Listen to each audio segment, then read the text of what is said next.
गठबंधन जो है वो उसका नाम है इंडी, वो बेचेगा चुनाव के बाद भिंडी। मोदी जी देश के तीसरी बार प्रधानमंत्री बनेंगे।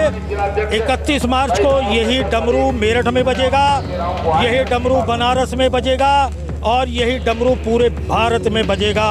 ये बोलता है नमो नमो नमो नमो नमो नमो नमो नमो नमो नमो। कल प्रधानमंत्री जी को पत्र लिखा है कि भाई साहब अगर आप चाहें तो मुझे राहुल गांधी के सामने, ममता बनर्जी के सामने, किसी भी दिग्गज के सामने उतार दें, मैं आपके नाम लेकर के ही चुनाव जीत जाऊंगा और मैं आपको देश का तीसरी बार प्रधानमंत्री बनाने के लिए अपनी सेवाएं दूंगा। मोदी मोदी मोदी मोदी मोदी मोदी मोदी मोदी मोदी मोदी मोदी मोदी मोदी मोदी मोदी मोदी मोदी मोदी। देश के अंदर लोकसभा चुनाव का बिगुल बज चुका है और एक तरफ इंडिया अलायंस और एक तरफ से एनडीए। इंडिया अलायंस ने अब तक अपने प्रधानमंत्री का फेस का चेहरा नहीं खुद दिखाया है और एक तरफ देश के प्रधानमंत्री एनडीए प्रधानमंत्री नरेंद्र मोदी के चेहरे पर चुनाव लड़ा जा रहा है। मगर हैरानी वाली बात एक यह कि मेरे पीछे बिल्कुल एक देश के प्रधानमंत्री जैसे हुबहू दिखने वाले कार्यकर्ता मेरे पीछे मौजूद हैं। सर क्या नाम है आपका? मेरा नाम अभिनंदन पाठक है, मैं भारतीय नमो सेवा दल का राष्ट्रीय अध्यक्ष हूँ।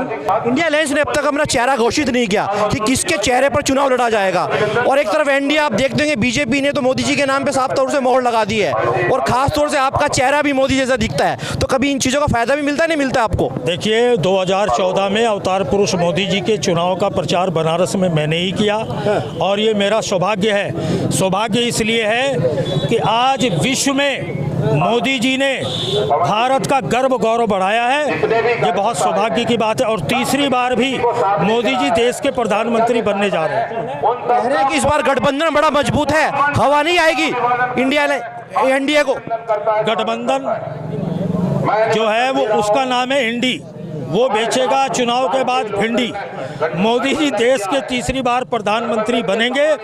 31 मार्च को यही डमरू मेरठ में बजेगा, यही डमरू बनारस में बजेगा और यही डमरू पूरे भारत में बजेगा। ये बोलता है नमो नमो नमो नमो नमो नमो नमो नमो नमो नमो नमो नमो नमो नमो नमो नमो नमो मोदी मोदी मोदी मोदी मोदी मोदी मोदी मोदी मोदी मोदी मोदी मोदी मोदी मोदी मोदी मोदी मोदी मोदी।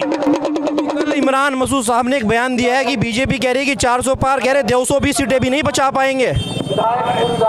लोकतंत्र में सबको अपनी बात कहने का अधिकार है, वो कहते हैं, वो अपनी सीट देखें। सहारनपुर की सीट भारतीय जनता पार्टी के खाते में जा रही है।